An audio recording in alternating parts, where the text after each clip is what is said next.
¿Alguna vez se han sentido fuera de lugar, solos en su propia casa, rodeados de aquellos a quienes llaman familia? Yo viví con esa sensación durante años, como una extra insignificante en la ostentosa obra de teatro de mi familia política. Pero lo acepté, porque pensaba que la paz, a veces, debe comprarse con el silencio. Hasta aquel día. El día en que mi silencio fue destrozado por la humillación más cruel que se pueda imaginar. Durante la fastuosa fiesta de bienvenida para mi cuñada, que regresaba con su doctorado, ante toda la familia, solo por atreverme a expresar una opinión contraria, ella no dudó en señalarme directamente y gritar: ¿tú qué vas a saber con solo el bachillerato? Las que no han estudiado mejor que se callen la boca. En ese instante, el mundo a mi alrededor se hizo añicos. No lloré. Simplemente me di la vuelta con frialdad y me marché. Pero justo cuando puse un pie fuera de aquella puerta infernal, sonó un teléfono. Una llamada del destino que no solo cambiaría mi suerte, sino que también prepararía el reencuentro más espectacular para mi arrogante cuñada. Mi nombre es Isabel, y tengo 30 años. Hace un año me casé con Javier. A ojos de todos tuve mucha suerte. Mi marido es un ingeniero de construcción, un hombre bueno y trabajador. Mi suegra, Carmen, es una maestra jubilada de una familia de buena reputación. Y mi cuñada, Beatriz, es el orgullo de todo el linaje, una estudiante brillante que acababa de doctorarse en el extranjero. En cuanto a mí, a sus ojos, yo solo era una esposa afortunada, una huérfana que apenas terminó el bachillerato y abrió una pequeña librería-cafetería, sin estatus, sin títulos. Acepté esa disparidad social, acepté vivir una vida sencilla, un paso por detrás, siendo el apoyo de mi marido. Creí que el amor sería suficiente. Pero me equivoqué. Aquella noche, mi familia política organizó una fiesta sin precedentes. Carmen, mi suegra, había invitado a casi todos los parientes y amigos cercanos para celebrar el regreso de la nueva doctora, Beatriz. La estrella de la fiesta era, por supuesto, Beatriz. Llevaba un carísimo vestido de marca, un maquillaje deslumbrante y de pie en medio del salón. No paraba de hablar de sus logros en el extranjero. Hablaba de sus investigaciones de alto nivel, de cómo profesores de renombre mundial se habían maravillado con su talento, y declaró que, con su título, solo se postularía a los puestos directivos más altos en las corporaciones más importantes de España, siendo su objetivo número 1 el Grupo Imperio. Al oír las palabras Grupo Imperio, mi corazón se encogió. Sentí una ironía indescriptible. Solo pude bajar la cabeza y retirarme en silencio a la cocina, continuando con mi labor de sirvienta no remunerada en la fiesta de mi propia familia. Todo podría haber transcurrido sin incidentes en mi papel de siempre si no hubiera sido por aquella fatídica discusión. Cuando la fiesta estaba a punto de terminar, un amigo de Javier, que también era socio comercial, le preguntó por sus planes futuros. Javier compartió honestamente que su empresa quería licitar para un pequeño proyecto dentro de una cadena de proyectos de un gran conglomerado, pero que los requisitos eran muy estrictos y no se sentía muy seguro. Todos empezaron a opinar. Como esposa, sentí que era mi deber aconsejarle sinceramente. Cariño, creo que para las grandes corporaciones, lo que importa no es solo el precio de la licitación, sino también la seguridad y la reputación. En lugar de centrarte solo en bajar el precio, podrías enfatizar las soluciones de seguridad laboral, los plazos de ejecución y las garantías post-obra. Creo que eso podría ser un punto a favor. Solo dije eso, basándome en la experiencia que me habían enseñado. Pero nunca imaginé que mis palabras serían como una cerilla encendida en el barril de pólvora del orgullo de mi cuñada. Beatriz, que hasta ese momento había estado mirando su móvil con aire de superioridad, levantó la cabeza de golpe. ¿Qué estás diciendo? Su voz era afilada. ¿Seguridad laboral? ¿Garantías post-obra? ¿De dónde sacas esas ideas de mercadillo? ¿Crees que a una gran corporación le importan esas menudencias? A ellos solo les importan los beneficios y la visión estratégica. De repente, toda la fiesta se quedó en silencio. Todas las miradas se clavaron en nosotras. Me quedé helada ante su ataque malicioso. Se volvió hacia mí, con los ojos echando chispas, y soltó la frase final.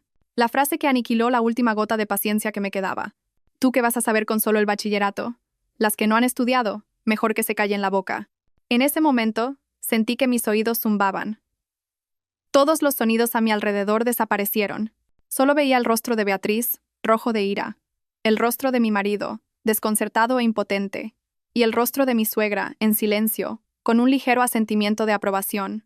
Nadie, absolutamente nadie, dijo una palabra para defenderme. Su silencio dolía más que 1000 insultos. Sentí una ola de humillación y decepción que me subía por la garganta. Así que era eso. Durante todos estos años, por mucho que me esforzara, a sus ojos siempre sería la que no había estudiado, una esposa de relleno, sin valor alguno. El amor por el que había renunciado a todo, resulta que estaba construido sobre una base de prejuicios y desprecio. No lloré, no repliqué. Simplemente me levanté lentamente. Miré directamente a los ojos de Beatriz, una mirada tan fría que ella nunca antes había visto. Y entonces sonreí, una sonrisa muy leve, pero que silenció a toda la sala. Tienes razón, quizás debería callarme. Dicho esto, me di la vuelta y salí en silencio por la puerta, dejando atrás la fiesta familiar y las miradas de asombro. Me fui, no porque hubiera perdido, sino porque sabía que esta obra de teatro había llegado a su fin. Justo cuando salí por la puerta principal y respiré hondo para contener la angustia, el teléfono en mi bolsillo vibró con insistencia. Era un número desconocido, pero extrañamente familiar. Dudé un segundo y contesté. Señorita. La voz al otro lado del teléfono temblaba de urgencia.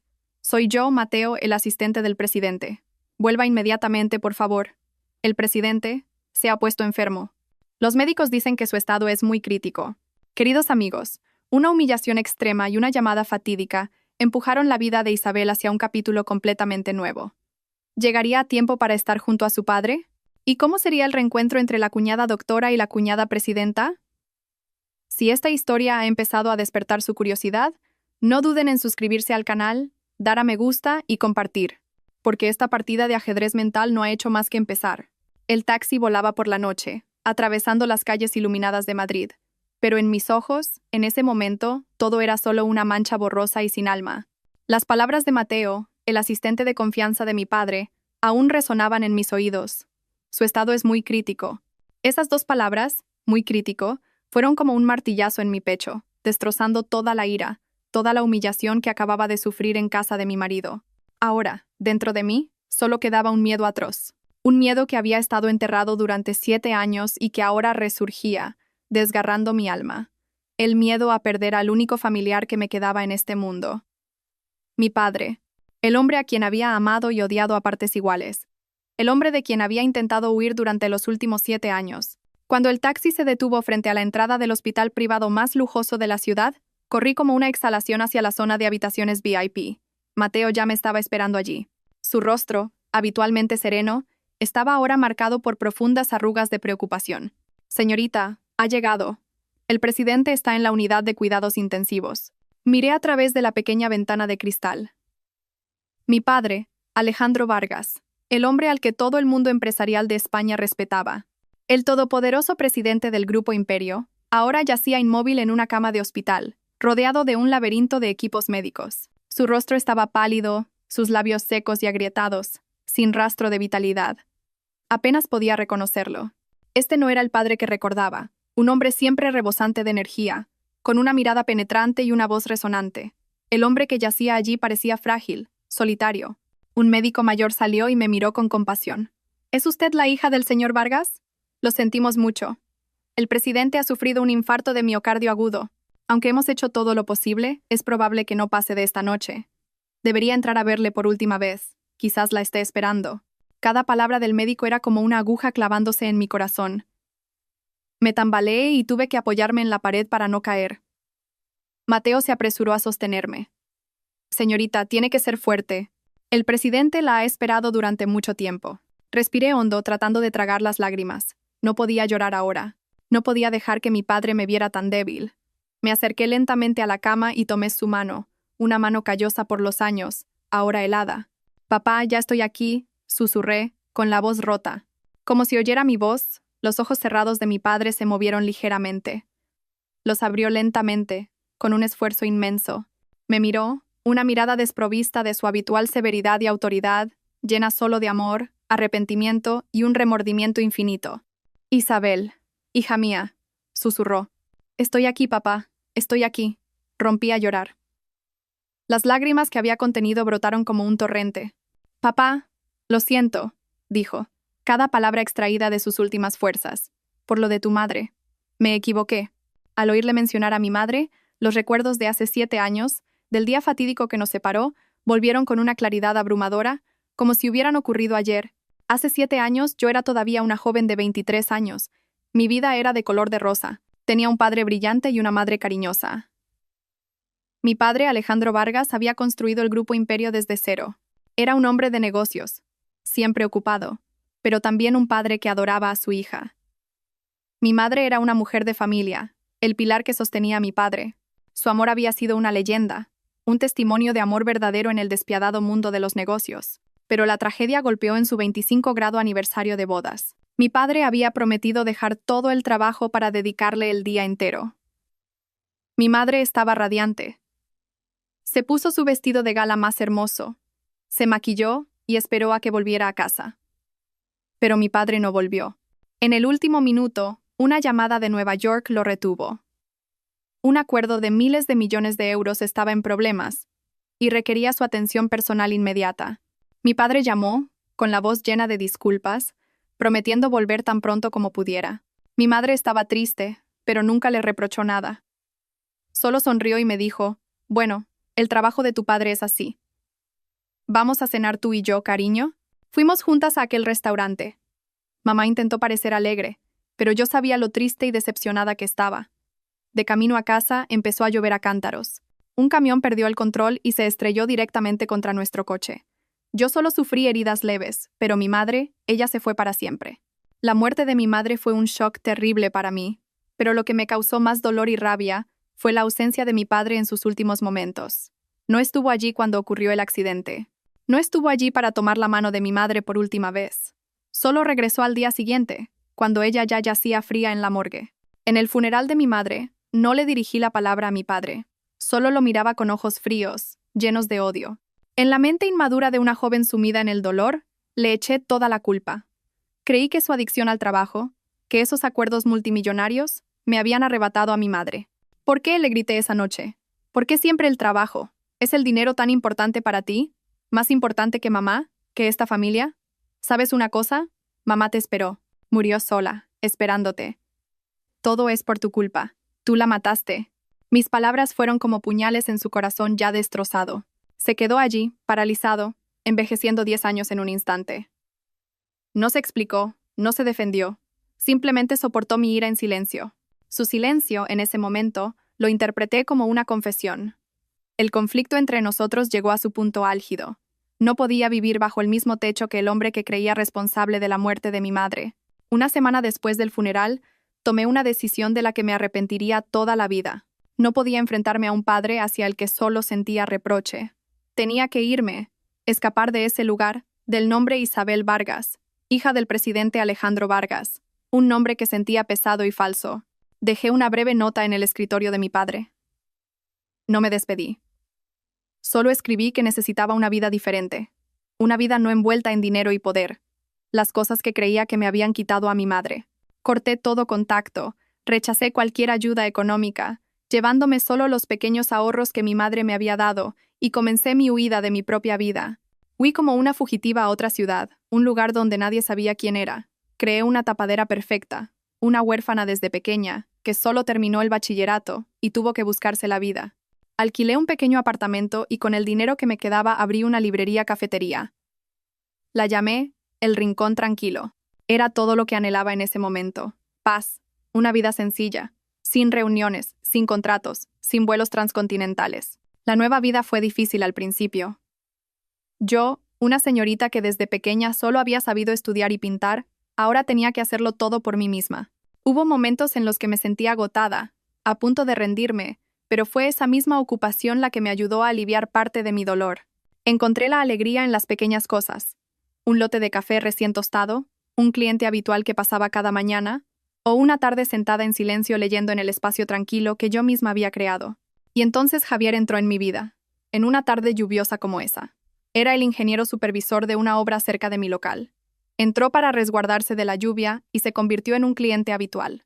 No se parecía a los hombres que había conocido en el mundo de la alta sociedad. No era ostentoso ni presumido. Era amable, genuino, un poco torpe, pero muy cálido. Le gustaba sentarse en un rincón a leer libros de historia.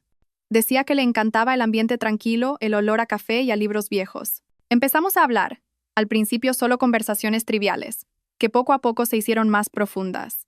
Le conté mi historia inventada, la de una huérfana que tuvo que emprender por su cuenta. Él se compadeció y admiró mi fuerza.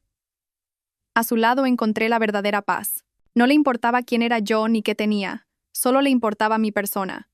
Nuestro amor surgió de forma natural, como un arroyo fresco que regaba mi alma seca y llena de cicatrices. Cuando me pidió matrimonio dudé un poco. Pero sus ojos sinceros me convencieron. Isabel, no me importa tu pasado. Solo sé que amo a la persona que eres ahora y quiero caminar contigo hacia el futuro. Prometo no preguntar nunca por lo que no quieras hablar. Te daré una familia, un verdadero hogar. Su promesa derribó mis últimas defensas. Asentí, decidiendo enterrar el pasado y empezar una nueva vida. Una vida con el nombre de la esposa de Javier. Nuestra boda fue muy sencilla. Solo unas pocas mesas con su madre y su hermana. Les mentí diciendo que no me quedaba familia. Mi suegra, Carmen, al principio se mostró un poco recelosa por mi origen, pero al verme dócil, amable y entregada a su hijo, no se opuso. Beatriz, que entonces era estudiante universitaria, no se mostró especialmente cercana. Solo me miraba con una mezcla de curiosidad y escrutinio. Después de casarme, vendí la librería cafetería. Quería dedicarme por completo a ser una buena esposa y nuera. Vivíamos en un pequeño piso que Javier había comprado a plazos. Yo me encargaba de la casa, de la comida, de la limpieza. Una vida de ama de casa podría parecer aburrida para muchos, pero para mí en ese momento era la paz que tanto había anhelado. Encontré la felicidad en cuidar del hombre que amaba, en construir nuestro pequeño nido. Pensé que finalmente había encontrado mi puerto seguro, que había escapado de la jaula de oro de mi pasado, pero no sabía que acababa de salir de una jaula para entrar voluntariamente en otra. Una jaula invisible, hecha de prejuicios, desprecio y conspiraciones que nunca podría haber previsto. La vida de una nuera de origen humilde en una familia que se consideraba a sí misma intelectual no fue tan pacífica como había soñado. Esta nueva jaula era invisible, pero sus barrotes estaban hechos del frío acero del prejuicio y el desdén. Me esforcé al máximo, intentando ser una esposa ejemplar y una nuera obediente. Me levantaba al amanecer para preparar el desayuno, limpiaba la casa hasta dejarla impecable.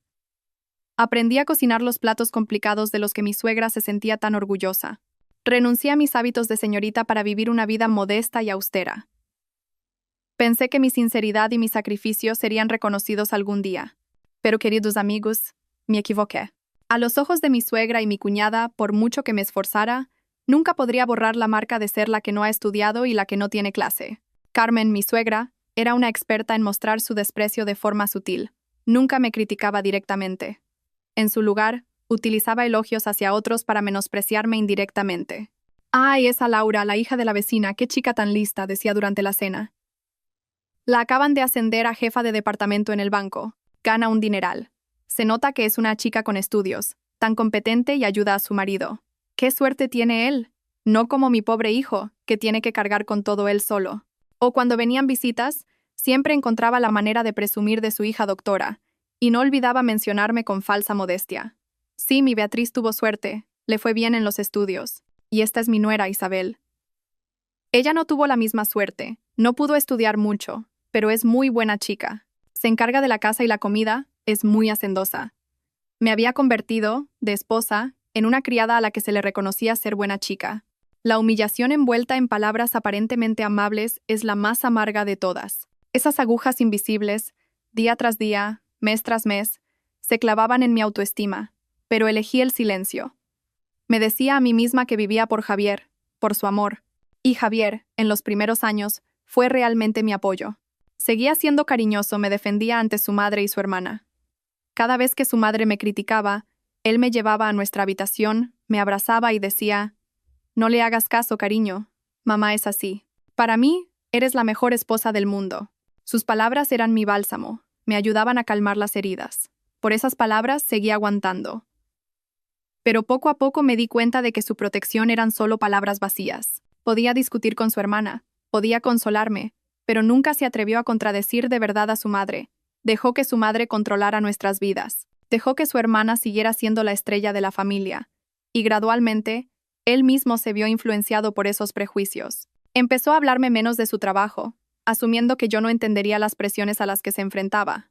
Empezó a tomar decisiones importantes sin consultarme. Poco a poco se formó una distancia invisible entre nosotros. Seguía siendo su esposa, la que le preparaba la comida y cuidaba de él, pero ya no era su compañera, su confidente.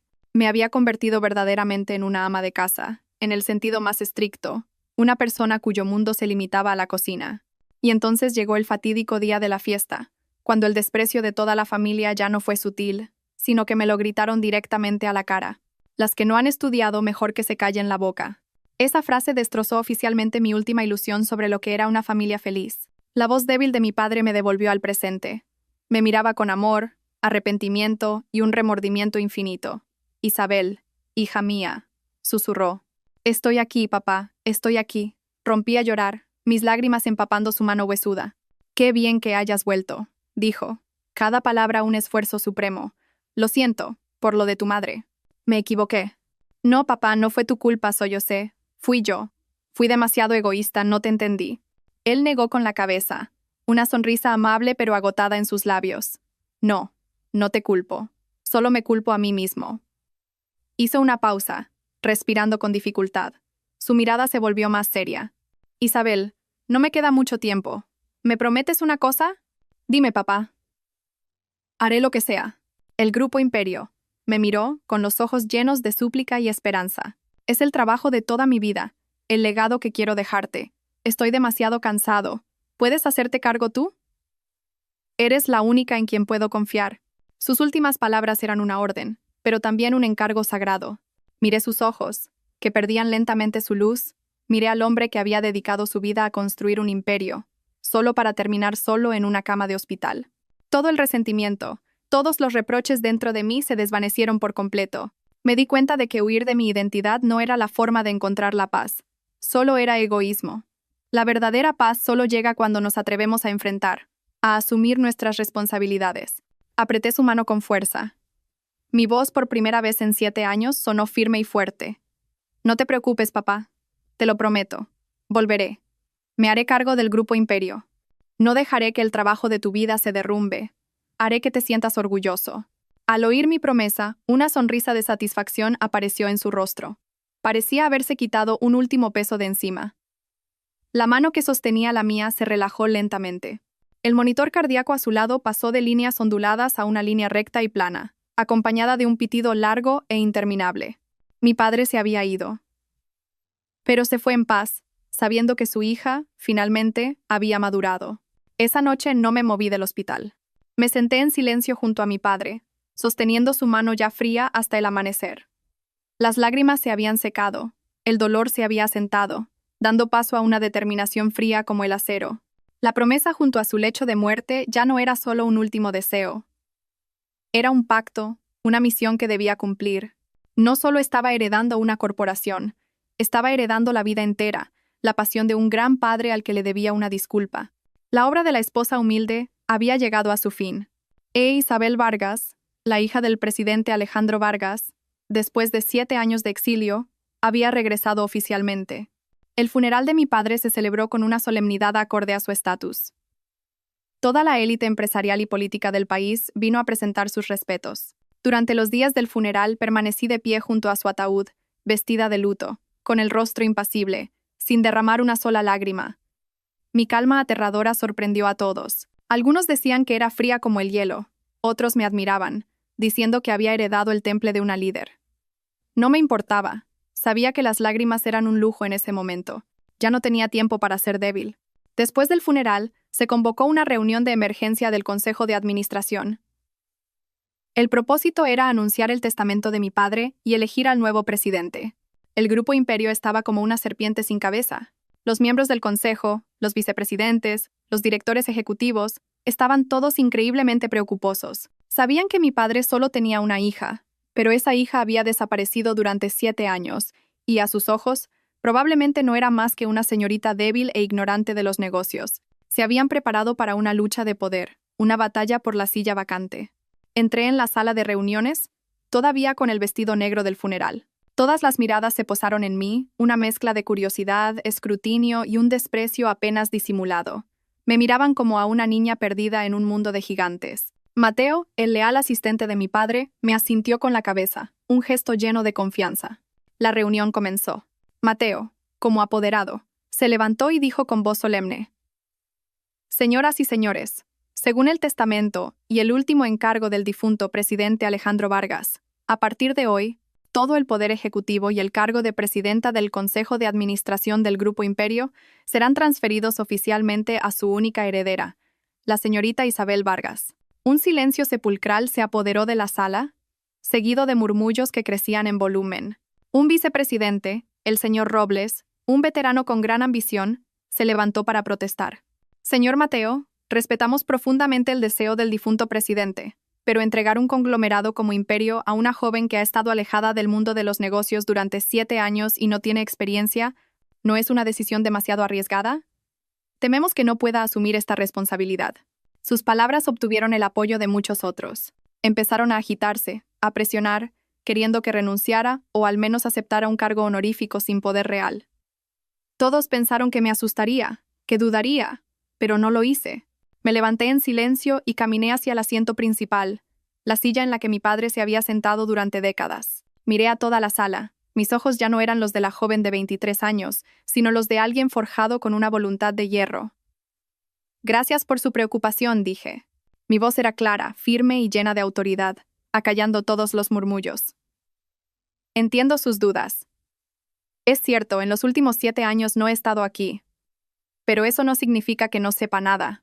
Le hice una señal a Mateo para que proyectara un informe. Este es un análisis de la situación operativa del grupo en los últimos 3 años.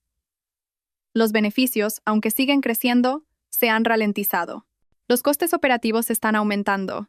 Y estamos perdiendo al menos 3 grandes oportunidades de inversión en los sectores de tecnología verde e inteligencia artificial. Toda la sala se quedó en silencio. Estaban atónitos. El análisis era increíblemente detallado y perspicaz, señalando debilidades fundamentales que ni ellos mismos habían reconocido. Continué, con voz fría. Señor Robles, como vicepresidente de inversiones, ¿puede explicar por qué rechazamos el proyecto de energía solar en Andalucía? Según mi informe, era un proyecto con un potencial de rentabilidad de al menos el 30% solo en el primer año. El señor Robles palideció. El sudor perlaba su frente. Bueno, presidenta, vimos muchos riesgos legales en ese proyecto. ¿Riesgos? ¿Sonreí con desdén? ¿O era porque la empresa que ganó la licitación es un competidor directo de la empresa fantasma de su hijo? Mis palabras fueron como una bomba que estalló en la sala. El señor Robles se tambaleó. Y así, uno por uno, señalé las irregularidades y debilidades de cada uno.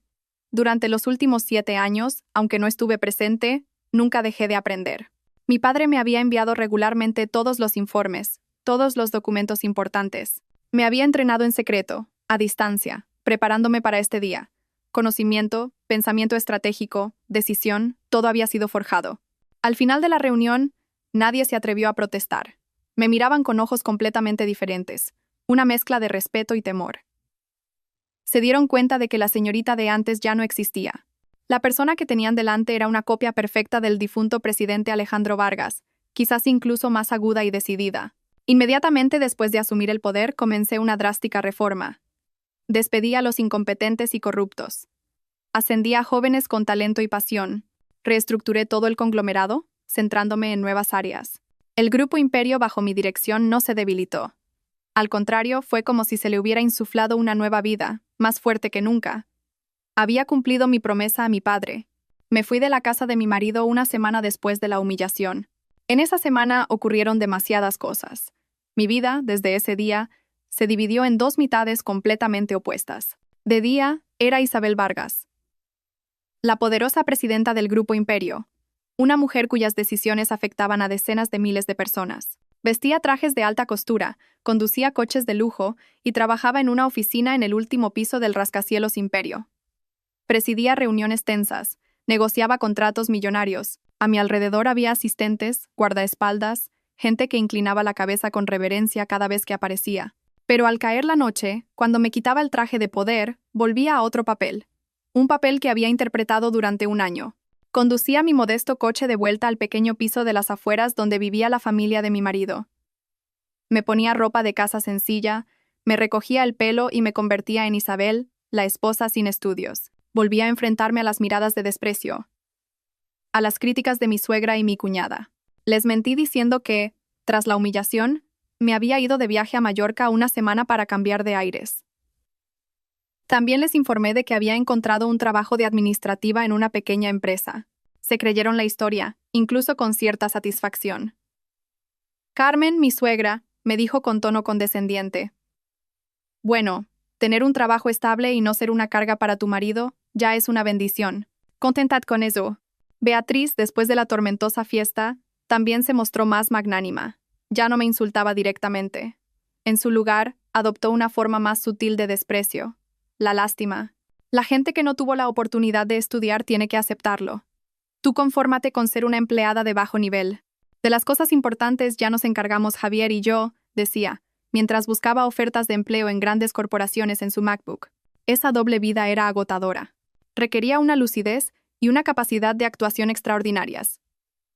Había días en que, justo después de terminar una tensa reunión del consejo, al llegar a casa tenía que meterme inmediatamente en el papel de esposa dócil y escuchar a mi suegra quejarse de que había comprado verduras que no estaban frescas. Había momentos en los que estaba en mi estudio secreto revisando informes financieros de cientos de millones de euros, y Beatriz entraba de repente, arrojándome ropa sucia. Ya que no haces nada, lávame este vestido a mano. Es de marca y se estropea en la lavadora. Aunque supongo que nunca has visto un vestido tan caro, ¿verdad? Ten cuidado. Tenía que reprimir mi ira, sonreír y aceptarlo.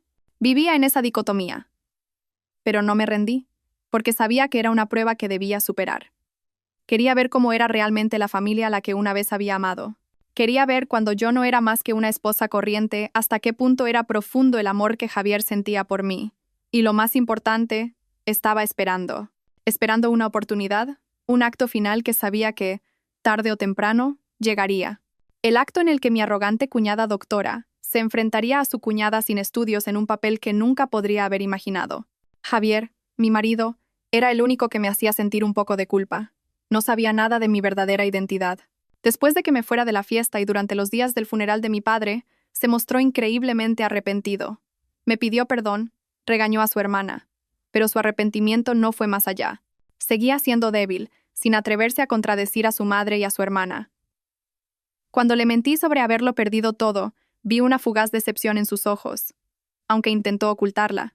Seguía tratándome bien, pero sentía que su amor ya no era el mismo. Quizás, en el fondo, también se había visto afectado por los prejuicios de su familia, y había empezado a sentir que su esposa sin estudios ya no estaba a su altura. Acepté todo, lo consideré la prueba final para nuestro matrimonio. La obra de la vida continuaba, y yo esperaba pacientemente el día del telón final.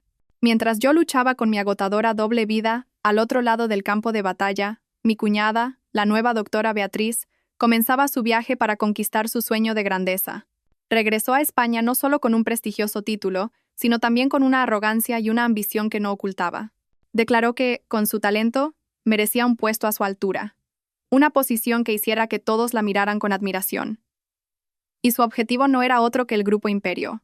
Esta elección fue tanto una coincidencia como una inevitabilidad. Coincidencia, porque Imperio era el conglomerado más grande, el sueño de cualquier profesional talentoso.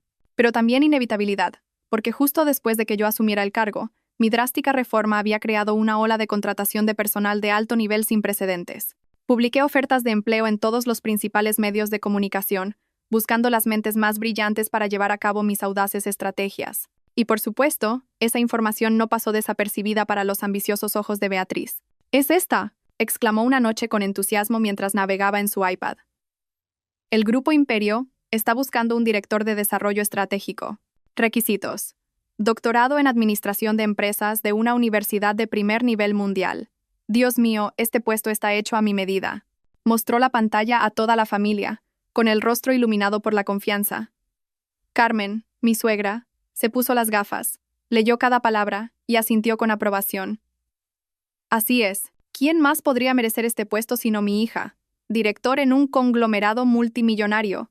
Suena tan impresionante. Javier también animó a su hermana. Es una gran oportunidad, Beatriz. Con tus títulos y tu capacidad, estoy seguro de que lo conseguirás. Solo yo permanecí en silencio. Una leve sonrisa dibujándose en mis labios, invisible para todos. El cebo estaba lanzado, y el pez más ambicioso había picado. En realidad, este proceso de selección lo había creado yo específicamente. Tras analizar la estructura del grupo, me di cuenta de que el departamento de estrategia era bastante débil, pero nunca imaginé que una de las primeras candidatas sería mi arrogante cuñada. Una jugada del destino de lo más irónica. En los días siguientes, Beatriz se dedicó en cuerpo y alma a prepararse. Contrató a expertos para que le redactaran un currículum impecable, enumerando logros, publicaciones y hasta una carta de recomendación de un profesor de renombre. Estaba convencida de que con un perfil tan impresionante, ningún reclutador podría rechazarla. Y así fue.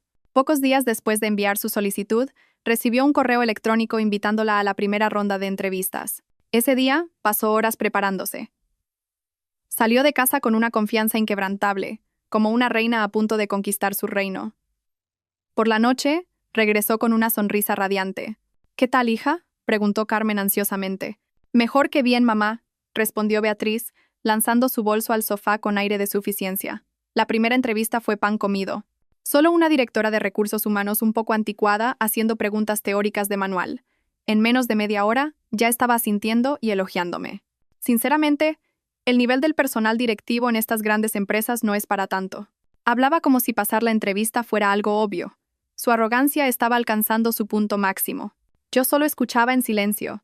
Sabía que la directora de recursos humanos un poco anticuada a la que se refería era la señora Martínez, una cazatalentos con más de 20 años de experiencia que me había costado mucho reclutar. La señora Martínez me había llamado para informarme justo después. Presidenta, la candidata Beatriz Pérez tiene un currículum excelente y una base teórica sólida, pero tiene un defecto fatal. Es arrogante y carece de experiencia práctica. Sin embargo, siguiendo sus instrucciones, la he aprobado para la siguiente ronda. Continúe con el plan, señora Martínez, le dije. Quiero ver hasta dónde puede llegar esta chica. Y así Beatriz fue superando las siguientes rondas de entrevistas con una facilidad pasmosa. Todo estaba orquestado por mí. Di instrucciones a todos los entrevistadores para que solo hicieran preguntas teóricas, sin profundizar en problemas prácticos complejos. Mi objetivo era alimentar su confianza, su arrogancia, hasta el límite. Quería dejarla volar muy alto, hasta las nubes de su propia fantasía, para luego ser yo misma quien le cortara las alas. Con cada ronda que pasaba, la arrogancia de Beatriz aumentaba. Volvía a casa no solo para presumir, sino para empezar a criticar y juzgar la capacidad de los altos directivos de Imperio. Ese director de marketing solo tiene la fachada. Le hice un par de preguntas sobre estrategia de marca y se quedó sin palabras. Con un par de frases mías, se le iluminó la cara. Oh, la directora financiera es una anticuada. Su mentalidad es del siglo pasado. Le hablé de modelos financieros derivados y se quedó mirándome como si le hablara en chino. Carmen, al escuchar a su hija, estaba encantada y lo contaba a todo el mundo. Javier también parecía muy orgulloso. A menudo me decía, ¿ves, cariño? La gente con estudios es diferente. El pensamiento de Beatriz está a otro nivel. Deberías aprender de ella. Yo solo sonreía y observaba en silencio, como una espectadora viendo una comedia. Me parecía ridículo su cortedad de miras. Estaban alabando a un loro que solo repetía conocimientos de libros, sin saber que el mundo real de los negocios es mucho más cruel y complejo. El sueño de grandeza de Beatriz se acercaba, y yo esperaba pacientemente, esperando el día en que pudiera descorrer el velo y mostrarle que el ave fénix con el que soñaba era en realidad la gallina de corral que siempre había despreciado. Tras superar fácilmente las primeras rondas de entrevistas, la confianza de Beatriz ya no podía describirse con palabras. Estaba completamente convencida de que el puesto de directora de desarrollo estratégico del Grupo Imperio ya era suyo. Empezó a planificar su futuro. Un deportivo, un ático de lujo, una vida como mujer de negocios exitosa y poderosa. Estaba inmersa en su propio sueño, construido sobre elogios falsos y una fantasía sin límites. Cada noche durante la cena, el tema principal eran sus historias sobre Imperio y sus críticas. Actuaba como si ya fuera una alta directiva. Hoy he echado un vistazo al informe anual de Imperio. Dios mío, qué falta de profesionalidad en la presentación. Si yo fuera la directora de estrategia, lo primero que haría sería cambiar toda la identidad de marca del grupo. Carmen asentía, haciéndole el coro. Claro, se necesita gente con visión internacional como tú para que la empresa progrese. Yo solo me sentaba allí, comiendo en silencio. Sabía perfectamente quién había aprobado ese informe anual. Yo misma. Y había sido calificado como uno de los más innovadores y efectivos del sector ese año. Pero no dije nada. Discutir con gente ahogada en su ignorancia y fantasía es la tarea más inútil del mundo. La arrogancia de Beatriz alcanzó su punto culminante cuando recibió el correo electrónico que la invitaba a la tercera ronda de entrevistas, con el vicepresidente ejecutivo de estrategia. ¿Lo veis?, dijo, mostrando el teléfono a toda la familia con aire triunfante. Os lo dije. Con mi nivel, no hay obstáculo que se me resista. Este vicepresidente será solo un veterano que ha ascendido por antigüedad. Pan comido. El día de la tercera entrevista, Beatriz regresó con una sonrisa de victoria, pero esta vez con un ligero matiz de desconcierto. ¿Qué tal, hija?, preguntó Carmen. Bueno, nada difícil, respondió Beatriz, aunque su voz ya no sonaba tan altiva. Ese vicepresidente es bastante astuto. No preguntó mucho sobre teoría. En su lugar, me planteó un caso práctico sobre la entrada de Imperio en el mercado europeo y me preguntó por la estrategia. Le expuse todo lo que había aprendido sobre el análisis DAFO, la matriz BCG. ¿Y qué dijo él?, preguntó Javier, curioso. No dijo nada, frunció el ceño Beatriz. Solo escuchó en silencio, asintió y dijo que habría una entrevista final, directamente con todo el Consejo de Administración y, especialmente, con la participación de la nueva presidenta. Al oír la palabra presidenta, todos sentimos curiosidad. Desde la muerte del antiguo presidente Alejandro Vargas, la identidad de su sucesor era un gran misterio. Solo se sabía que era una persona muy joven, pero increíblemente brillante y enigmática. La nueva presidenta, reflexionó Carmen. Dicen que es muy estricta y misteriosa. Si llegas a conocerla en persona, será un gran honor. Por supuesto, mamá.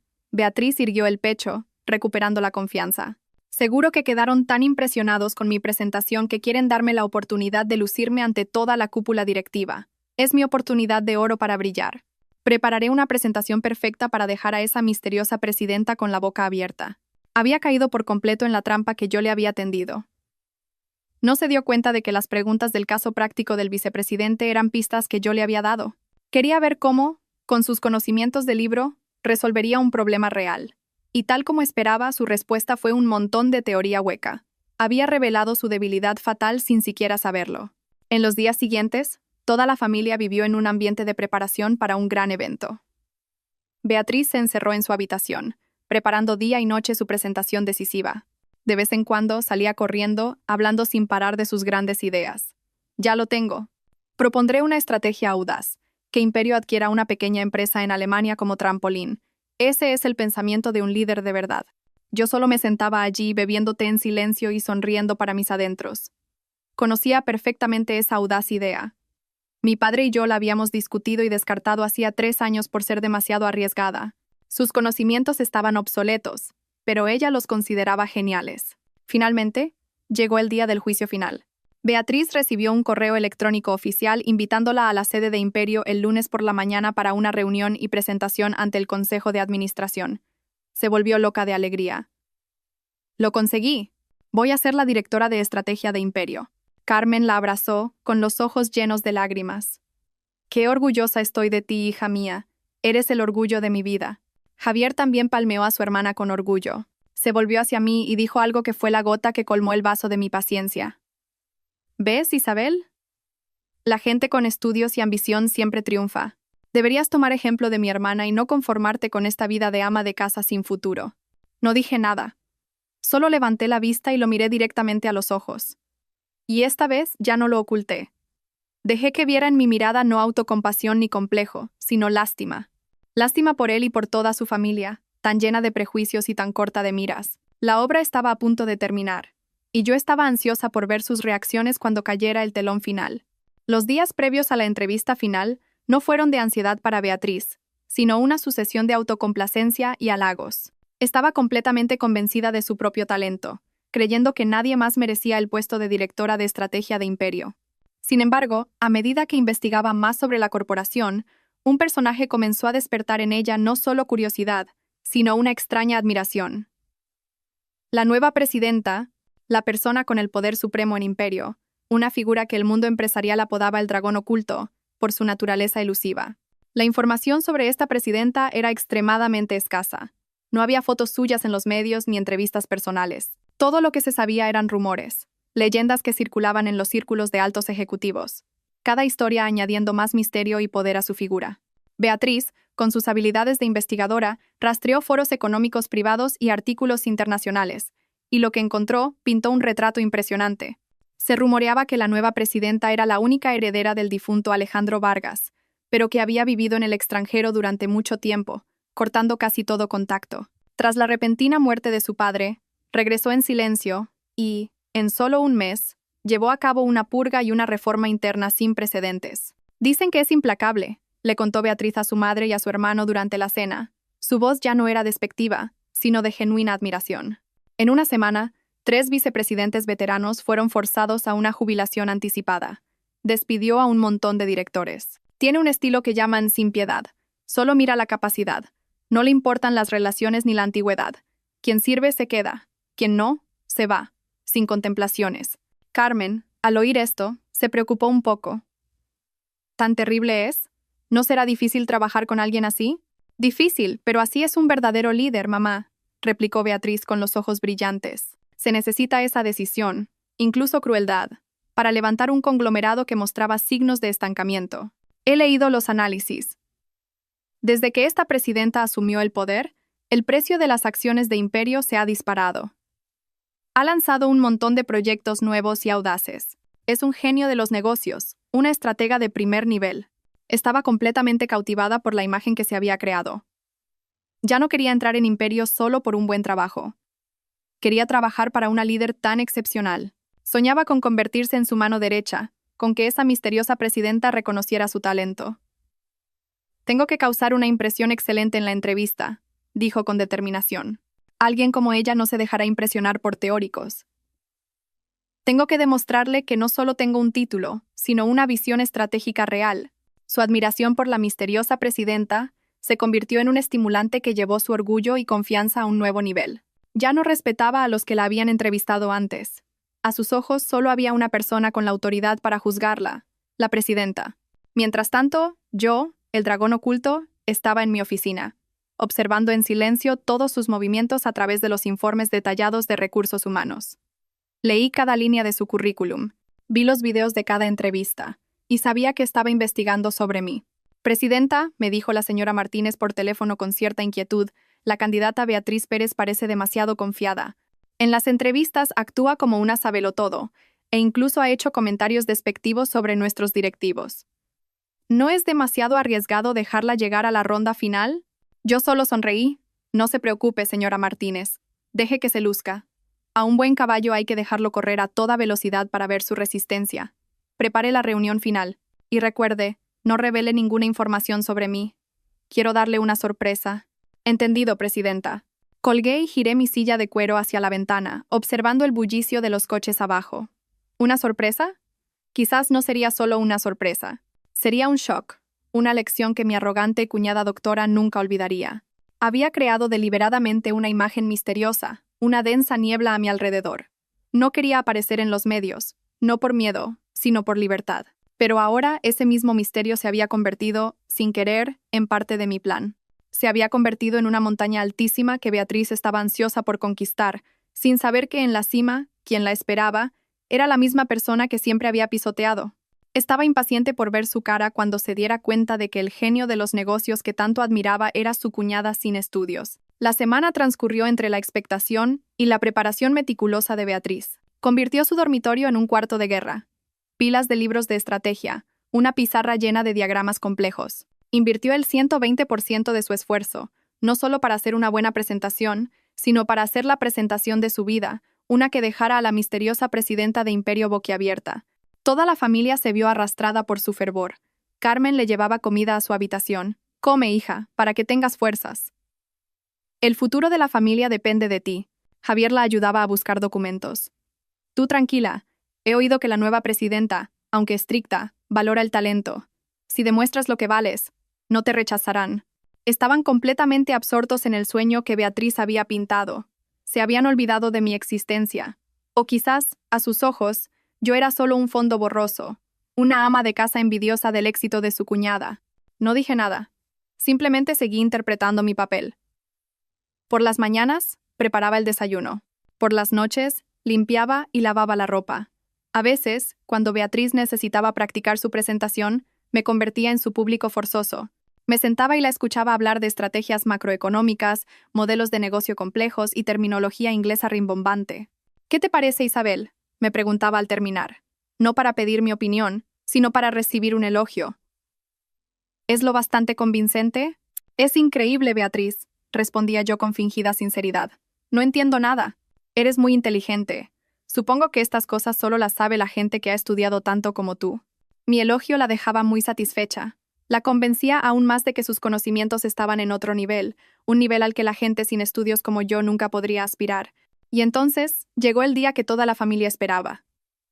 Esa mañana, Beatriz recibió un correo electrónico de Recursos Humanos de Imperio. No era un correo normal, sino una carta de invitación formal con el logo de la corporación en relieve.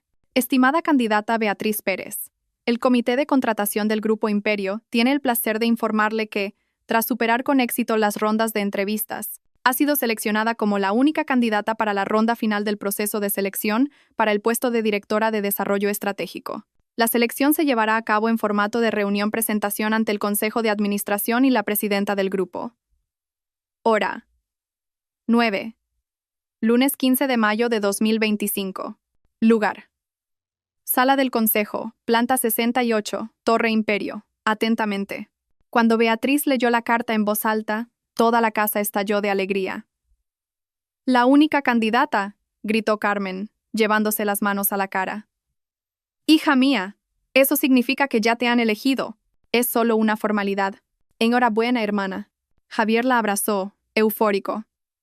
«Sabía que eras la mejor». Beatriz no podía ocultar su felicidad. «Os lo dije. Con mi capacidad, no tengo rival. La reunión no será una entrevista. Será mi escenario para brillar, mi presentación oficial como la nueva directora de estrategia del Grupo Imperio». Estaba completamente absorta en su victoria. No notó nada extraño en la carta. ¿Por qué una gran corporación elegiría a una sola candidata para la ronda final? ¿Por qué la selección se organizaba como una reunión del consejo? ¿Y por qué en la planta 68, el santuario reservado para las reuniones más secretas de la alta dirección? Para ella, todo esto solo añadía solemnidad a su inminente coronación. Yo los observaba abrazarse desde un rincón, sintiendo una ironía extrema. ¿Un escenario? Sí, sería un escenario, pero no para que ella brillara, sino para que yo desvelara el último secreto. ¿Una presentación? También. Pero no la de una nueva directora, sino la de una presidenta a la que ella siempre había llamado la que no ha estudiado. Ese fin de semana, celebramos por adelantado. Javier reservó mesa en el restaurante más lujoso. Beatriz no paraba de hablar de sus planes. Un sueldo de no menos de 10.000 euros al mes, coche con chofer, una oficina con las mejores vistas. Durante la cena, Carmen se volvió hacia mí con aire condescendiente. «Bueno, Isabel, ya que Beatriz va a tener un buen puesto en Imperio, podría conseguirte un trabajo de limpiadora o sirviendo cafés. Así tendrás algo que hacer». Yo solo sonreí y levanté mi vaso de agua. «Gracias, suegra, pero creo que ese trabajo no es para mí». «¿Encima lo rechazas?», frunció el ceño. «Entrar en Imperio es una bendición. Si no lo quieres tú, hay miles que lo querrían». No dije más. Bebí mi agua en silencio. No era para mí, cierto. Mi sitio no estaba en la sala del café. Mi sitio estaba en la silla más alta de ese edificio. Y esperaba con impaciencia el lunes por la mañana, el día del juicio final. El lunes por la mañana, toda la familia se levantó temprano. El ambiente era solemne y emocionante. Beatriz pasó casi 3 horas preparándose. Eligió un traje de marca color crema, muy elegante. Salió de su habitación como una exitosa mujer de negocios, completamente metida en su papel. «Estás preciosa, hija. Pareces una líder», la elogió Carmen. Javier se pidió la mañana libre para llevarla en coche. «Tú tranquila y confía en ti. Esperamos buenas noticias». Convirtieron su entrevista en un desfile triunfal. Solo yo los observaba en silencio desde un rincón, con mi ropa de casa y una taza de té. Cuando Beatriz pasó a mi lado para salir, me miró de arriba a abajo con suficiencia. «Hoy limpia bien la casa. Esta noche invito a todos a cenar a lo grande. Ah, y por cierto, ¿puedes llevar este traje a la tintorería? Es delicado. Supongo que conocerás alguna de confianza, ¿no?». Hablaba como si le diera órdenes a una criada. Yo solo sonreí. «Claro, vete tranquila, que tengas suerte». «¿Suerte? No la necesito», sonrió con desdén. «Yo tengo talento». Se fue, con su aire de arrogancia. El coche de Javier se alejó, llevándose el sueño de grandeza de mi cuñada y la esperanza de una familia cegada por la fantasía. Los vi desaparecer y luego entré en mi habitación, no para limpiar. Abrí mi armario y saqué un atuendo completamente diferente. Un traje de diseño color azul marino, unos tacones de firma y el reloj Patek Philippe de edición limitada que me regaló mi padre. Yo también tenía una cita importante, una cita en la planta 68 de la Torre Imperio. Llegué al edificio por una entrada privada, subí a mi oficina en un ascensor de uso exclusivo. Desde allí, a través de las cámaras de seguridad, vi a Beatriz y a Javier entrar en el vestíbulo. Beatriz caminaba con el pecho erguido. Se acercó a la recepción y dijo con altivez: «Soy Beatriz Pérez. Tengo una cita a las 9 con el Consejo de Administración. La recepcionista, siguiendo mis instrucciones, sonrió profesionalmente. Buenos días, señorita Pérez. Por aquí, por favor. La están esperando. Vi a Beatriz entrar en el ascensor de invitados. Su orgullo era palpable. Probablemente pensaba que en pocos minutos caminaría por esos pasillos como una directiva. Apagué el monitor. Respiré hondo. Ya era la hora. Me miré en el espejo. Maquillaje sutil pero definido, mirada fría y decidida. Ya no era Isabel, la esposa sin estudios. Era Isabel Vargas, presidenta del Grupo Imperio, y hoy iba a contratar personalmente a mi cuñada. A las 9 en punto, llevaron a Beatriz ante la imponente puerta de la sala del consejo. Al abrirse, vio un espacio enorme con una larga mesa ovalada. Alrededor, casi 20 sillas de cuero, la mayoría ocupadas por las figuras más poderosas del Grupo Imperio. Los vicepresidentes, los directores, y Mateo, sentado junto a la silla principal vacía. Beatriz se sintió un poco abrumada, pero recuperó la confianza rápidamente. Buenos días. Soy Beatriz Pérez, candidata para el puesto de directora de Desarrollo Estratégico. Mateo le indicó que se sentara en la única silla situada frente a ellos. Bienvenida, señorita Pérez. Hemos revisado su expediente y es impresionante. Sin embargo, antes de empezar, debemos esperar a una persona más. Nuestra presidenta está en camino. Beatriz asintió, emocionada. Se sentó erguida, lista para la actuación de su vida. Su mirada se detuvo en la silla principal vacía, de cuero negro, más grande y majestuosa que las demás. La silla de la misteriosa presidenta a la que tanto admiraba y anhelaba conocer. Pensó en cómo impresionarla. No sabía que ya la había impresionado, pero de la peor manera posible. Pasaron 5 minutos en silencio. La tensión crecía. Y justo a las 9:05, la gran puerta detrás de los directivos, la entrada privada de la presidencia, se abrió lentamente. Toda la sala se puso en pie al unísono. Beatriz también se levantó de un salto, con el corazón desbocado, conteniendo la respiración para presenciar la llegada de la legendaria figura. Se imaginaba a una mujer de mediana edad, de aspecto frío y astuto, o a un hombre maduro y experimentado. Pero la persona que entró destrozó todas sus expectativas. No era ni lo uno ni lo otro. Era una mujer joven, vestida con un impecable traje azul marino, que realzaba una figura esbelta pero poderosa. Su cabello oscuro, recogido en un moño elegante, revelaba una frente alta e inteligente. Su rostro, maquillado con sutileza, mostraba rasgos delicados, y sobre todo, unos ojos oscuros, profundos, que emanaban una frialdad, una agudeza y una confianza absolutas. La mujer caminó sobre sus tacones, con paso firme y decidido. No miró a nadie, dirigiéndose directamente a la silla principal. Los miembros del consejo inclinaron la cabeza. Buenos días, presidenta. Beatriz se quedó petrificada, como si le hubieran echado un jarro de agua helada. No podía creer lo que veía. Esa cara, esa figura, esos ojos, le resultaban terriblemente familiares. Había visto esa cara todos los días durante el último año. Se había burlado de ella, la había humillado, la había despreciado. No, no puede ser. La mujer, ya sentada en la silla presidencial, levantó lentamente la cabeza. Su mirada recorrió la sala y se detuvo, clavándose directamente en los ojos de Beatriz. Una mirada vacía de emoción, fría, como si mirara a una completa desconocida. Y entonces, habló. Una voz clara, familiar, pero con un tono de poder aterrador. Señorita Pérez, un placer conocerla finalmente. Soy Isabel Vargas, presidenta del Grupo Imperio. Por favor, tomen asiento. Isabel Vargas. El nombre fue como un rayo que fulminó el cerebro de Beatriz. Todo su mundo se hizo añicos. Su cuñada sin estudios, a la que siempre llamaba cateta y mantenida, la persona a la que, hacía solo unas semanas, le había gritado que se callara la boca. Ahora estaba sentada en la silla presidencial de un conglomerado multimillonario, justo delante de ella. Tú, balbuceó Beatriz. Sus piernas temblaron, a punto de desplomarse. Su rostro se quedó blanco como el papel, el sudor frío le corría por la frente. Temblaba de pies a cabeza, incapaz de articular una palabra coherente. La miré, vi su estado patético, sin sentir ninguna satisfacción. Solo una ironía infinita. ¿Qué ocurre, señorita Pérez? Continué con mi papel, mi voz profesional y serena. No parece encontrarse bien. ¿Necesita un vaso de agua? Los miembros del consejo se miraban, desconcertados. Solo veían que la brillante candidata doctora de antes parecía a punto de desmayarse. No, no, gracias. Consiguió negar con la cabeza, sin dejar de temblar. Yo.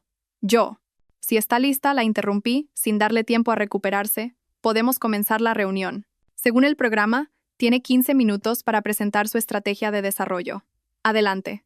Señalé la gran pantalla, donde ya estaba proyectada la primera diapositiva de su presentación, Visión Estratégica para PIMES. El título, ahora, parecía la burla más cruel. Beatriz caminó tambaleándose hacia el atril. Cogió el mando a distancia, pero sus manos temblorosas casi lo dejan caer. Miró la pantalla, luego el guión que tan meticulosamente había preparado, pero su mente estaba en blanco. Todos los modelos, las estrategias, las cifras que se había aprendido de memoria se habían esfumado. En su cabeza, solo quedaba mi imagen, la imagen de su cuñada sin estudios sentada en la silla presidencial, y el eco de su propio insulto. «Puede empezar cuando quiera, señorita Pérez», la instó Mateo con severidad. Beatriz se sobresaltó. Intentó respirar hondo. Pulsó el botón para pasar a la siguiente diapositiva. Buenos días, presidenta, señores del Consejo. Comenzó, con la voz temblorosa y rota. Hoy, tengo el honor de presentarles. No pudo continuar. Se había derrumbado por completo. El shock había aniquilado su confianza, su arrogancia y su razón. Allí estaba, en el atril, frente a la cúpula directiva de Imperio, pareciendo una niña perdida. El telón había caído de la forma más inesperada, y la verdadera tortura no había hecho más que empezar. El aire en la sala de reuniones era tan denso que se podía oír a Beatriz tragar saliva. Allí estaba, bajo los focos, pero con el rostro gris, sin vida. Era como una actriz que ha olvidado su guión justo antes del estreno. El consejo la miraba con una mezcla de confusión y decepción. La miré, vi su patética figura y sentí una profunda ironía. ¿Qué queda de una persona cuando se le arranca el caparazón de los títulos y las teorías del libro? Señorita Pérez, rompí el silencio. Mi voz todavía profesional, sin emoción. Quizás esté un poco nerviosa. No se preocupe. Si no está lista para su presentación, podemos cambiar el formato. Yo pregunto y usted responde. ¿Le parece? Mi oferta parecía una tabla de salvación. Beatriz asintió frenéticamente, aferrándose a ella. Sí, por favor. Gracias, presidenta. Pensó que sería más fácil. Se equivocaba. La tortura acababa de empezar. No le pregunté nada teórico. Sabía que ese era su punto fuerte. En su lugar, la arrastré al mundo real de los negocios. Un mundo lleno de crisis inesperadas y problemas sin solución en los manuales. Muy bien. Primera pregunta. Empecé, mirándola fijamente. Según su currículum, tiene un conocimiento profundo de modelos de gestión estratégica. Imagine que es la directora de estrategia de Imperio. Mañana nuestro mayor competidor, el grupo Antex, lanza un producto similar al nuestro, pero un 20% más barato. Al mismo tiempo, inician una campaña de desprestigio, difundiendo rumores falsos sobre la calidad de nuestros productos. Tiene 24 horas. ¿Qué haría? La sala guardó silencio. Era un caso de libro en el mundo empresarial, una crisis que cualquier líder debe saber manejar. Beatriz se quedó paralizada. Rebuscó en su memoria. Bueno. Presidenta, según el modelo de las 5 fuerzas de Porter, esto es una amenaza directa. Necesitaríamos hacer un análisis DAFO para... Sonreí con desdén. Señorita Pérez, no necesito que me recite la teoría. Eso lo encuentro en cualquier libro de texto. Necesito acciones. En 24 horas, ¿qué hace concretamente? ¿A quién convoca? ¿Cuál es su primera orden? ¿Qué le dice a la prensa? ¿Baja los precios? Si es así, ¿cuánto? ¿Cómo gestiona la crisis de confianza del cliente? Mis preguntas fueron rápidas, directas, sin dejarle escapatoria. Beatriz estaba abrumada. El sudor le corría por la frente. Yo convocaría una reunión de urgencia con marketing y ventas para discutirlo. ¿Discutir qué? ¿Y cuándo tendríamos resultados? La corté sin piedad. Mientras usted discute, nuestra cuota de mercado se evapora y nuestra reputación se destruye. Un líder estratégico toma decisiones, no solo discute. No tiene una respuesta, ¿verdad? Beatriz bajó la cabeza, avergonzada. Su silencio era la respuesta. Continué con la segunda pregunta, aún más difícil. Bien. En su propuesta sugiere adquirir una empresa en Alemania para entrar en el mercado europeo. Una idea interesante. Pero, ¿conoce la ley antimonopolio alemana? ¿Conoce las diferencias culturales en el entorno laboral entre Alemania y España? ¿Cómo las armonizaría? Y lo más importante, ¿sabía que la empresa que propone adquirir es, en realidad, ¿Una tapadera controlada por nuestro competidor? ¿El grupo Antex? Con esta última pregunta, no solo Beatriz, sino varios miembros del consejo se quedaron atónitos. Era información confidencial que solo unos pocos conocíamos. Beatriz estaba petrificada. No entendía cómo su cuñada sin estudios podía conocer información de inteligencia económica tan compleja. Toda su elaborada presentación era ahora una broma. Me levanté y caminé hasta quedar detrás de ella. Señorita Pérez, dije. Mi voz ya no era fría, sino genuinamente decepcionada. Un título es como una entrada. Le permite cruzar la puerta, pero para sobrevivir aquí dentro, necesita experiencia, agudeza y, sobre todo, humildad. Usted tiene conocimientos, pero no sabiduría. Es inteligente, pero no astuta. Ha sobrevalorado tanto su doctorado que creyó que le daba derecho a despreciar a los demás. Se equivocó Beatriz. Su mayor error no fue no saber responder a mis preguntas. Fue juzgar a una persona por su título. Volví a mi asiento. La entrevista ha terminado. Gracias por venir. Recursos Humanos le comunicará el resultado. Beatriz no pudo más. Rompió a llorar, un llanto de humillación y colapso. Salió corriendo de la sala, dejando tras de sí un silencio sobrecogedor. El orgullo de una doctora había sido aplastado por la cuñada sin estudios que siempre había despreciado. Beatriz llegó a casa destrozada. Se arrojó al sofá, sollozando. Carmen y Javier corrieron hacia ella, alarmados. ¿Qué ha pasado, hija? ¿Se acabó, mamá? Gritó entre lágrimas. Todo se acabó. Y entonces lo contó todo. Contó que la misteriosa presidenta de Imperio era yo. Contó cómo la había humillado públicamente. Carmen y Javier se quedaron paralizados. ¿Qué dices? ¿Isabel es la presidenta de Imperio? ¿Estás bromeando? No es una broma, gritó Beatriz. Es la verdad. Esa cateta que siempre has despreciado. Nos ha engañado a todos. La verdad explotó en la sala. Javier se tambaleó, recordando todas las veces que había menospreciado a su mujer. Justo en ese momento, la puerta se abrió y entré yo. Ya no era la esposa humilde. Llevaba el traje de poder de la entrevista. Dejé un sobre en la mesa. Es la demanda de divorcio, dije, con voz helada. Fírmala. Javier me miró, atónito. Isabel, ¿qué es esto? ¿De verdad eres? Sí, lo interrumpí. Soy la sin estudios que siempre habéis despreciado. ¿Contentos? Carmen, recuperada del shock inicial, me señaló con el dedo. Tú, nos has engañado. Eres una víbora. Humillaste a mi hija a propósito. ¿Engañar? Sonreí con amargura. Los que se han engañado sois vosotros, con vuestros prejuicios. ¿Alguna vez intentasteis saber quién era yo de verdad? ¿O a vuestros ojos? ¿Solo era un título de bachillerato? Me volví hacia Javier, con los ojos llenos de decepción. ¿Y tú, Javier? Renuncié a todo por ti, por una familia sencilla. Solo necesitaba un marido que me respetara y me defendiera. Pero tú no hiciste nada. Tu silencio dolió más que 1000 insultos. Me demostró que, en tu corazón, yo no tenía ningún valor. No, Isabel, no es así, intentó excusarse. Pero ya no quería escuchar. Se acabó. Firma los papeles. Os dejo el piso. A partir de ahora, no nos debemos nada. Me di la vuelta para marcharme. No me llevaba nada más que mi bolso. Llegué con las manos vacías y me iba igual. Pero no había perdido nada. Al contrario, me había reencontrado a mí misma. Javier, al verme decidida, se arrodilló y me abrazó las piernas. Isabel, no te vayas, por favor. Me equivoqué. Dame otra oportunidad. Me detuve y lo miré. Tenía una última elección. Perdonar a un marido débil y a una familia llena de prejuicios. O marcharme para vivir la vida que me pertenecía. La vida de Isabel Vargas. Me agaché y le quité suavemente las manos. Javier, las oportunidades no duran para siempre. Tuviste un año entero y no lo valoraste. Ahora es demasiado tarde. Salí por la puerta, sin mirar atrás ni una sola vez. No elegí el perdón. Elegí la libertad. Y así, queridos amigos, el dramático viaje de Isabel llega a su fin, dejándonos quizás con una sensación de satisfacción al ver la arrogancia vacía derrotada y el prejuicio castigado. Pero, más allá de eso, esta historia nos deja una profunda reflexión. No es solo una historia de venganza. Es una lección sobre el verdadero valor de una persona, el peligro de la soberbia y el increíble poder de la humildad. La primera lección es una advertencia contra el prejuicio. Beatriz representa a aquellos que usan los títulos académicos como única medida del valor humano.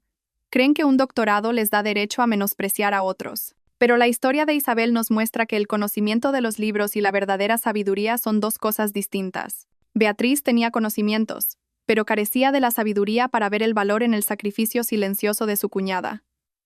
Su arrogancia la convirtió en el hazmerreír, un fracaso en el campo que creía dominar. Nos recuerda que nunca debemos juzgar un libro por su portada. La humildad y el respeto son las verdaderas señales de una persona educada. La historia también retrata el triste fracaso de la educación dentro de una familia supuestamente culta. Carmen, la maestra jubilada, inculcó en su hija la soberbia, pero olvidó enseñarle a ser una buena persona, a respetar a los demás. Un título académico sin humanidad es un recipiente vacío y lamentable, pero quizás la lección más profunda es sobre el poder del silencio y el valor de esperar el momento oportuno. Isabel guardó silencio durante años, no por debilidad, sino para observar, para comprender, para permitir que los demás revelaran su verdadera naturaleza. Su silencio fue una prueba cruel, pero necesaria. En un mundo ruidoso donde todos quieren presumir, la capacidad de ocultar la propia fuerza es un signo de un temple extraordinario. Su venganza no fue un arrebato de ira, sino el resultado de un plan meticulosamente preparado. No usó la fuerza ni las palabras hirientes, usó el propio escenario de su enemigo para derrotarlo con una inteligencia superior. ¿Cómo aplicamos esto a nuestras vidas? Primero, aprendamos a mirar a las personas con una perspectiva más amplia. No dejemos que las etiquetas externas nublen nuestro juicio. Seamos humildes, incluso en la cima del éxito, porque el conocimiento es infinito. Si nos sentimos menospreciados, no nos enfademos. Como Isabel, convirtamos ese desprecio en la motivación para mejorar en silencio. Confiemos en que el verdadero talento brillará, y entonces, nuestras palabras tendrán un peso que ninguna ostentación puede igualar. Y finalmente, aprendamos a usar el silencio de forma inteligente, para escuchar, para reflexionar, para esperar. A veces, la acción más poderosa es no hacer nada en absoluto. La historia de Isabel ha terminado, pero sus lecciones sobre el valor humano perduran. Espero que, a través de estas reflexiones, cada uno de nosotros encuentre una nueva perspectiva y un poco más de fuerza para vivir una vida más humilde, sabia y resiliente. Si estas palabras han resonado en ustedes, por favor, difúndanlas suscribiéndose al canal, dando a me gusta y compartiendo este video.